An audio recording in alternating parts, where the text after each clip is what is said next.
தமிழ் சொந்தங்களுக்கு அன்பு வணக்கம். அது தாய்லாந்து மியான்மர் எல்லை காட்டுப்பகுதியில் இரு நாடுகளுக்கும் இடையே போர் நடந்து கொண்டிருந்த நேரம். போர் நடந்து கொண்டிருந்த பகுதியில் கன்னி வெடிகள் அதிக எண்ணிக்கையில் புதைக்கப்பட்டிருந்தன. அப்போது பூமியில் புதைக்கப்பட்ட ஒரு கன்னி வெடியானது வெடித்து சிதறுகிறது. கன்னி வெடி சத்தத்திற்கு இடையே ஓர் உயிரின் ஓலக்குரல். அந்த குரலில் காடு முழுவதுமே அதிர்ந்தது. நீங்கள் நினைப்பது போல கன்னிவெடியில் சிக்கிய வீரர்களின் குரல் அல்ல. அந்த குரல் மோசா என்கின்ற ஒற்றை யானையின் பிளிரல் சத்தம்தான். அந்த காடு முழுதும் அது எதிரொலித்தது. கன்னிவெடியில் சிக்கி வலது முன்னங்காலை இழந்து இரத்த வெள்ளத்தில் யானை துடித்து கொண்டிருந்தது. இந்த சம்பவம் நடந்தபோது அந்த பெண் யானைக்குட்டிக்கு வயது 7 மாதங்கள் தான். அப்பொழுது அந்த யானையை காப்பாற்றி அதற்கு செயற்கை கால் பொருத்தப்பட்டது. உலகிலேயே முதல் செயற்கைக்கால் பொருத்தப்பட்ட அந்த யானையை பற்றிய ஒரு சிறப்பான ஒரு செய்தியை இப்பொழுது நாம் பார்க்கலாம். அதற்காக உங்களை கரம் பிடித்து அழைக்கிறது மௌனத்தின் சப்தங்கள். இவ்வாறு அடிபட்ட யானையின் பெயர் மோசா என்பதாகும். இது தாய்லாந்தில் உள்ள Friends of the Asian Elephant Foundation மருத்துவமனையில் நடந்த ஒரு நிகழ்ச்சி. மோசா என்று முன்பக்க காலை இழந்த பிறகு பயனுள்ள மற்றும் செயற்கை காலை பெற்ற முதல் யானை என்ற பெருமையை பெற்றது. உலகில் உள்ள அனைத்து உயிரினங்களும் ஏதோ ஒரு வகையில் சிறப்புத்தன்மையுடன் இயங்கி வருகிறது.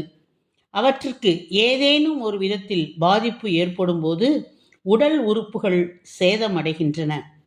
மாற்றுத்திறனாளிகள் தொழில்நுட்ப கருவிகள் மூலம் தங்கள் சேதமான உடல் உறுப்புகளுக்கு மாற்று உறுப்புகள் செயற்கையாக பொருத்தி கொள்வது போல ஒரு கால் இல்லாத இந்த மோசா என்ற யானைக்கு உலகிலேயே முதல் முறையாக செயற்கை கால்கள் பொருத்தப்பட்டது ஒரு மனிதநேயம் மிக்க ஒரு செயலாகும். 2016ஆம் ஆண்டு ஜூன் மாதம் தாய்லாந்தின் லாம்பாங்கில் உள்ள ஆசிய யானை நண்பர்கள் அறக்கட்டளையில் கன்னிவெடியால் காயமடைந்த யானை மோசாவிற்கு செயற்கை கால் பொருத்தப்பட்டது. செயற்கை கால்கள் என்பது மனிதர்களுக்கு மட்டும் அல்ல, அவை யானைகளுக்கும் பொருந்தும். FAEயின் வலைதளத்தின்படி பர்மிய எல்லையில் கன்னிவெடிகள் சிக்கி மோசா தனது காலை இழந்தபோது அதற்கு வெறும் 6 மாதமே ஆகியிருந்தது. இந்த மோசா தொடர்ந்து வளர வளர அதன் காணாமல் போன கால் அதன் மீதமுள்ள 3 கால்கள் மற்றும் முதுகெலும்பிலும் பெரும் அழுத்தத்தை ஏற்படுத்தியது. அதிர்ஷ்டவசமாக FAE இந்த ஒற்றை காலில் சேதமடைந்த மோசாவிற்கு ஒரு செயற்கை காலை வழங்க முடிவு செய்தது. மேலும் அந்த அமைப்பு வளர்ந்து வரும் யானைக்கு ஏற்றவாறு அதற்கு புதிய அச்சுகளை தொடர்ந்து வடிவமைத்து உருவாக்கி வருகிறது என்பது மிக பெரிய ஆச்சரியத்திற்குரிய ஒரு செய்தி. காயமடைந்த நேரத்தில் மோசாவின் எடை சுமார் 1300 பவுண்டுகள். ஆனால் தற்போது அதன் எடை 4400 பவுண்டுக்கும் மேல் என்பது ஆச்சரியப்படத்தக்க செய்தி. இதே FAE மருத்துவமனையில் வசிக்கக்கூடிய சக யானையான மோட்டோலாவுக்கும் ஒரு செயற்கை கால் உள்ளது. அந்த யானை செயற்கை காலை பெற்ற 2வது யானை என்ற சிறப்பை பெறுகிறது.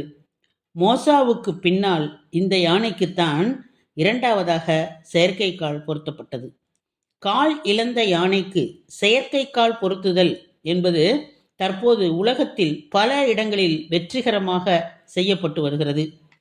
இது ஒரு மிகவும் சிக்கலான செயல்முறையாக இருந்தாலும் இந்த முயற்சிகள் யானைகளின் வாழ்க்கையை மிகவும் மேம்படுத்தியுள்ளன.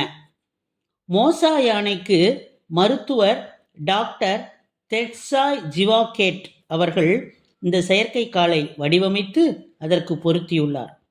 2022ஆம் ஆண்டு ஆனைமலை புலிகள் காப்பகத்தில் அனிமல் டைகர் ரிசர்வ் ATRல் காயமடைந்த ஒரு குட்டி யானைக்கு தொற்று நீக்கி குணமடைய செய்து செயற்கைக்கால் பொருத்தப்பட்டது என்று நிபுணர் குழுவில் நாம் அறிய வருகிறோம். பொதுவாகவே தாய்லாந்தில் யானைகள் அதிக எண்ணிக்கையில் உள்ளன.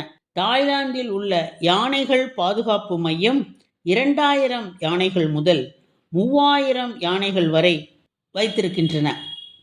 மோசாவிற்கு அடிபட்ட காலகட்டத்திலிருந்து பாதுகாத்து வரும் பாதுகாவலர் பாலஹதி என்பவர் பேசும்போது, ஆரம்ப காலகட்டங்களில் மோசாவால் மதிய உணவை கூட உண்ண முடியாது.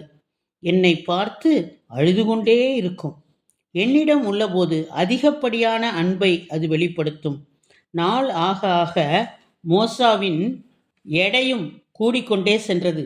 எனவே அதன் கால்களும் மாற்றப்பட்டு கொண்டே வந்தன.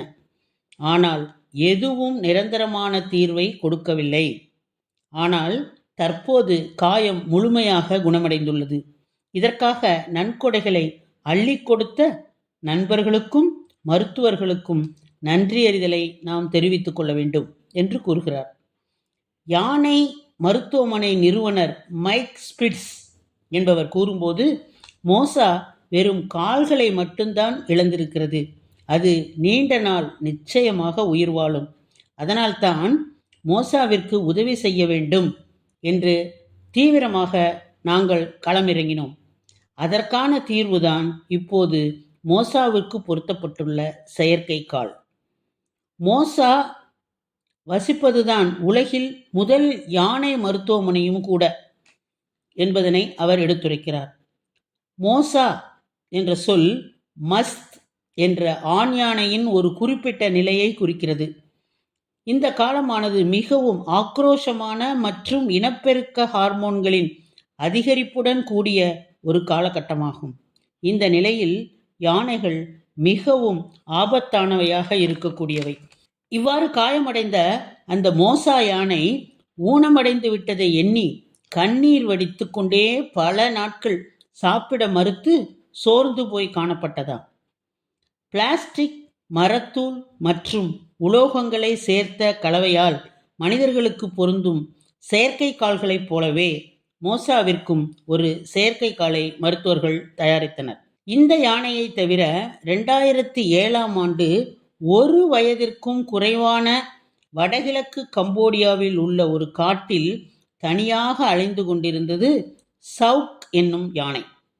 வேட்டைக்காரனின் வலையில் சிக்கி தனது காலை இழந்தது மட்டும் அல்லாமல் பாதிக்கப்பட்ட காயத்தால் கடுமையான நோய்வாய்ப்பட்டு ஊட்டச்சத்து குறைபாடுடன் அந்த யானை இருந்தது. அந்த யானையை மீட்டு பூனோம் தமாவோ வனவிலங்கு மீட்பு மையத்திற்கு கொண்டு செல்லப்பட்டது. அதற்கான செயற்கைக்கால் திறம்பட பொருத்தப்பட்டது. கம்போடியாவால் செயற்கைக்கால் பெற்ற முதல் யானை இதுவே ஆகும். வன விலங்குகளில் உருவத்தில் பெரிய அளவில் இருந்தாலும் யானைகள் மனிதர்களுக்கு மிகவும் நெருக்கமான ஓர் உயிரினமாக இருந்து வருகிறது. அதனால்தான் அவை கோவில்களில் கடவுளுக்கு அடுத்தபடியாக ஆன்மீக பக்தர்களால் வணங்கப்பட்டு வருகிறது. ஆசிய யானைகளின் பாதுகாப்பிற்காக இந்திய அரசு யானை திட்டம் என்று ஒரு திட்டத்தை ஏற்படுத்தியுள்ளது. இது 1992ஆம் ஆண்டு தொடங்கப்பட்டது. இது யானைகள் பாதுகாப்பிற்கு தேவையான ஆலோசனைகளையும் நிதி உதவியையும் மாநில அரசுகளுக்கு வழங்கி வருகிறது. உலகில் வாழும் காட்டு உயிரிகளில் மிகவும் புத்தி கூர்மையான விலங்கினம் யானைதான். ஆகவே அவற்றை பராமரிப்பதும் பாதுகாப்பதும் நம்முடைய கடமையாகும். ஜீவகாருண்ய ஒழுக்கத்தை பின்பற்றி யானைகளை நாம் காப்போம் என்ற உறுதிமொழியை எடுத்துக்கொண்டு உம்மிடமிருந்து விடைபெறுவது உங்களுடைய அன்பு தோழி கீதா.